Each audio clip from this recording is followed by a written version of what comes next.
Continuando a sequência, vamos pedir a ajuda do Espírito Santo para que entendamos mais esse trecho, não é, dessa série que estamos fazendo, Quem Dizeis que Eu Sou, em que Dom Estevão aborda a figura de Cristo e nos ensina, não é, a conhecer o nosso Mestre, nosso Senhor. Aqui a gente está com a pergunta e responderemos, número 338 de 1990. Vamos começar. Em nome do Pai, do Filho e do Espírito Santo. Amém. Vinde, Espírito Santo, enchei os corações dos vossos fiéis. Acendei neles o fogo do vosso amor. Enviai, Senhor, o vosso Santo Espírito, e tudo será criado, e renovareis a face da terra. Oremos. Ó Deus, que instruíste os corações dos vossos fiéis com a luz do Espírito Santo, fazei que apreciemos retamente todas as coisas segundo o mesmo Espírito, e gozemos sempre de sua consolação. Por Cristo Senhor nosso. Amém. Ó Jesus, manso e humilde de coração, fazei em nós coração semelhante ao vosso. Em nome do Pai, do Filho, do Espírito Santo. Amém.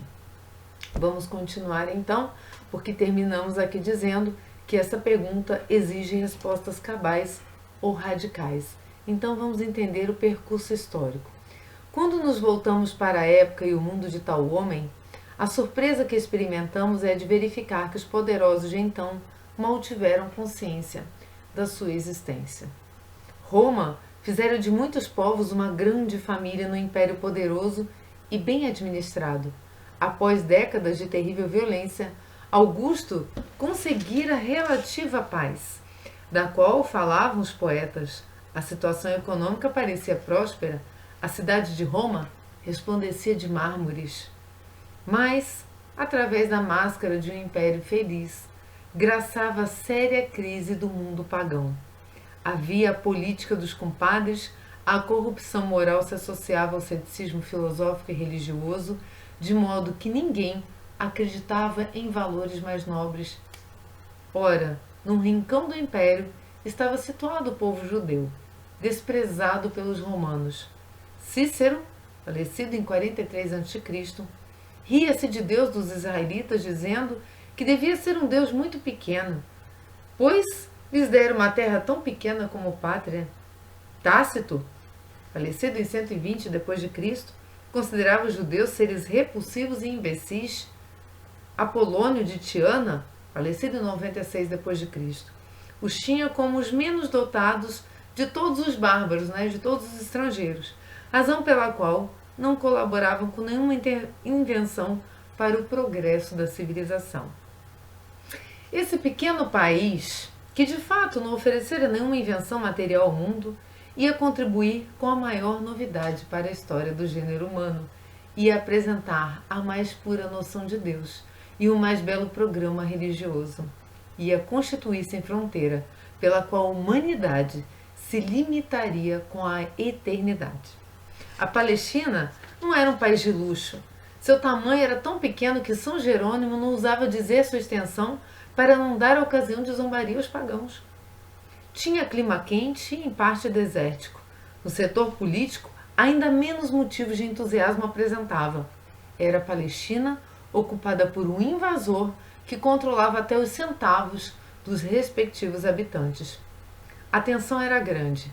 Nas montanhas havia guerrilheiros que de vez em quando atacavam os ocupantes. Em suas andanças, o jovem Jesus terá tido ocasião de encontrar cruzes das quais pendiam os revoltosos condenados. Em tais circunstâncias, o povo judeu estava dividido. Havia os puritanos, ou nacionalistas, avessos aos romanos, que eram os fariseus, os grupos radicalmente violentos, os zelotas, os colaboracionistas, que eram herodianos e saduceus, e os que esperavam a solução do problema por uma próxima intervenção de Deus, que eram os essênios. Fora dos partidos havia o povo da terra, ovelhas sem pastor. Está em Mateus 9,36. Essa população dividida não deixava de ter, ao menos, uma nota comum. Os judeus sabiam ser um povo diferente dos demais porque chamados por Deus para desempenhar importante tarefa. Eram depositários de uma aliança segundo a qual Deus não abandonaria seu povo, mas o faria berço de um Salvador que daria a Israel a hegemonia sobre os demais povos. Tratava-se, pois, de um povo sustentado pela esperança. Através dos séculos, profetas haviam surgido que anunciavam a vinda do Salvador. Os tempos em que Jesus viveu foram um período em que fervilhava a expectativa de Israel. Os homens tentavam entrever a prometida figura do Messias que se aproximasse. Por isto, participavam-se através de um chefe que se dissesse iluminado pelo Espírito. Seria ele o Messias? Mais de uma vez foram enganados. Atos dos Apóstolos 5,36 e seguintes. Os propalados chefes eram políticos embusteiros, mas Israel não perdia as esperanças. Continuava procurando. Naquela época apareceu à margem do Jordão um homem misterioso ascético chamado João, que impressionava pelo seu teor de vida e pela seriedade de sua pregação. Tinha abandonado a vida cômoda para estabelecer-se no deserto, onde praticava a rigorosa pobreza. Isto não surpreendia os judeus, pois muito perto de João se encontravam os essênios, monges que levavam vida semelhante. A novidade que esse homem apresentava era o anúncio de que o Messias estava às portas. Ele não era o Salvador, pois o Salvador era muito maior do que João, a tal ponto que João não seria digno de desatar a correia da sandália do Messias. Era, pois, necessário que todo o povo se preparasse e preparasse os caminhos para poder receber o esperado. João praticava um rito singular. Os fiéis entravam no Rio Jordão em sinal de arrependimento e a água era derramada sobre suas cabeças como se os purificasse dos pecados. Um dia, entre os candidatos do batismo, apareceu um homem que à primeira vista nada tinha que chamasse especialmente a atenção. Na idade de 30 anos, seu rosto era nobre, estatura robusta, olhar enérgico, espelho de grande força de vontade. Vestia-se, porém, como todos, falava a língua de todos e desceu as águas, como todos. Ao vê-lo, João perguntou: Sou eu que devo ser batizado por ti e tu vens a mim para que eu te batize? Mateus 3,14. E pouco depois acrescentou: Eis o Cordeiro de Deus, que tira o pecado do mundo. Está em João, primeiro capítulo 29 e 36. Era realmente o anunciado, o esperado, o Salvador? Um primeiro grupo de homens começou a segui-lo. Teve assim início a aventura que provaria a vertente da história. E aí, para terminar esse trechinho, ele vai falar, o impossível retrato.